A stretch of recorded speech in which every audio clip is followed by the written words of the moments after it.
Gupit simple, mura, hindi masyadong maganda pero pwede na, di ba? Dito lang yan sa Arthur's Barbershop aka Boss Art TV. Pero bago natin simulan siyempre ang pagpatuloy ang tsuktaka na naman na to ay follow, subscribe sa kanyang YouTube channel at TikTok. Let's go! Boss Art TV. Okay, umpisa na natin ang ating gupina na to. Tingnan mo naman ang bata na to. May puto lang bangs. Ginupitan niya daw yan at nag-aaral daw siya magupit. Sabi ng nanay niya, lola pala niya. Tingnan yung itsura ng bata na to. Pogi to. Yun anak to ng ng isang tropa natin dito na si Tapsi Rapsi. Shout out sa'yo, brother. Pogi na anak Ayan, nag-umpisa na tayo dyan ng nag-umpisa ng barbero na to ng number 2 na guard. Tapos kinalbo niya agad ng 0 mga kabrader. Ang ganda niya sa kabila. So yun, number 1. Okay.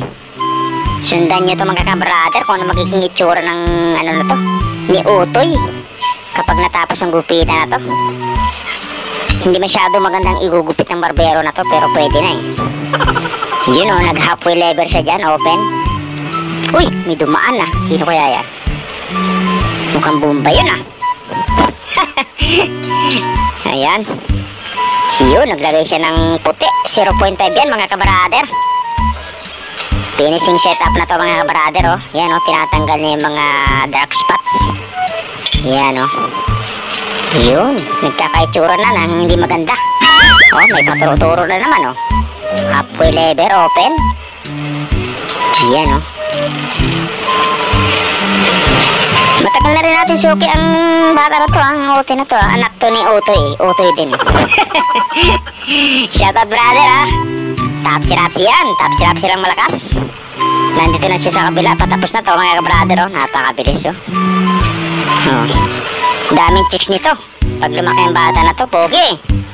May pinagmalahan. What?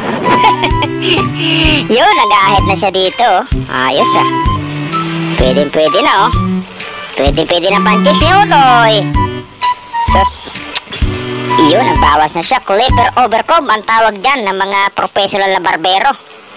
Itong barbero to, hindi naman professional to pero kahit paano may nagtitiwala pa rin hinarap si Utoy Ayun finishing na kinakaliw. Yun tinan nyo yung niya yung harap walang bangs, pangit.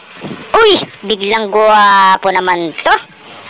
Yun parang dinilaan ng baka. Uy, grabe. Kagwapong batang aray. Kaganda ng ngiti. Ay siya. Laglag panty ang babae din pag lumaki aray. Uy, grabe. May extra. Yun, maraming salamat na naman sa pagtutok dito sa barbero na to na puro kalukuhan pero okay naman. Salamat, babush.